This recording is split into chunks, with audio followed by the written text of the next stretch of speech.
রাসূল কি শিখিয়েছেন? ইসলামের সত্য বিষয়টাকে আপনি সবার সামনে উপস্থাপন করবেন। যার ইচ্ছা হবে সে কবুল করবে, যার ইচ্ছা হবে সে অস্বীকার করবে। যার যার কবরে শেষে যাবে, যার যার হিসেব শেষে দিবে। চাপিয়ে দেওয়ার সিস্টেমটা ইসলামের মধ্যে নাই। এখন আসেন, পরিবারের আপনাকে ফেতনা কিছু বললাম, অর্থনীতির জীবনে যাবেন, ব্যবসা বাণিজ্যের মধ্যে যান, দেখেন বেশিরভাগ কালোবাজারি করছে, সিন্ডিকেট করছে, মজুদদার মাপে কম দিচ্ছে, জনগণকে ঠকাচ্ছে, করছে না? এগুলো পলিটিক্যাল ফিতনা, সরি এগুলো ইকোনমিক্যাল ফিতনা। তারপরে আপনি আরো দেখবেন ইকোনমিক সেক্টরে রিবা ভর্তি, সুদ। সুদ রিবা মানে কি? সুদ, রিবা দিয়ে ভর্তি। ঘুষ ছাড়া কাজ হচ্ছে না, ঠিক আছে?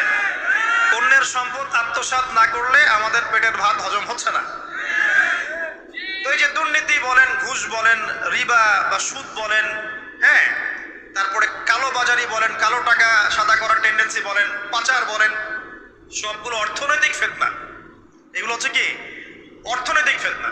এবার দুজন ফেরেশতা মাথার দিক থেকে আসবেন, আসতে চাইবেন, সালাত বলবে এখান দিয়ে আসা যাবে না, এদিক দিয়ে আসা যাবে না।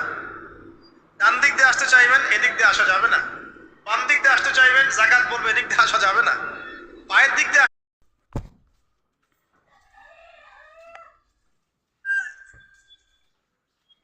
আলহামদুলিল্লাহ আলা কুল্লি হাল ওয়া ফি কুল্লি মাকান।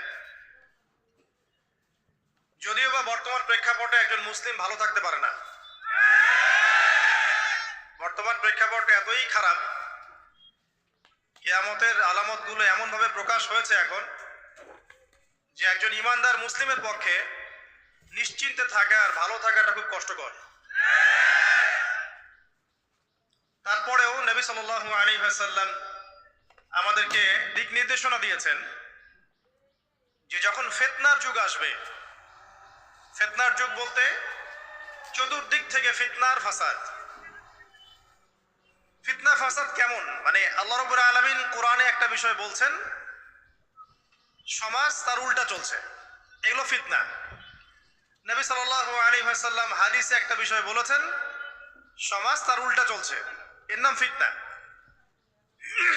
পরিবারে ফিতনা, ধর্মের মধ্যে ফিতনা, সমাজে ফিতনা, অর্থনীতিতে ফিতনা, এখন সংস্কৃতির মধ্যেও ফিতনা। তো এই ফিতনাময় পরিবেশে নবী সাল্লাল্লাহু আলাইহি ওয়াসাল্লাম বলেছেন যে কেউ যদি ঈমান এবং আমলের উপরে, মানে নবী সাল্লাল্লাহু আলাইহি ওয়াসাল্লামের আদর্শের উপরে সবর করতে পারে,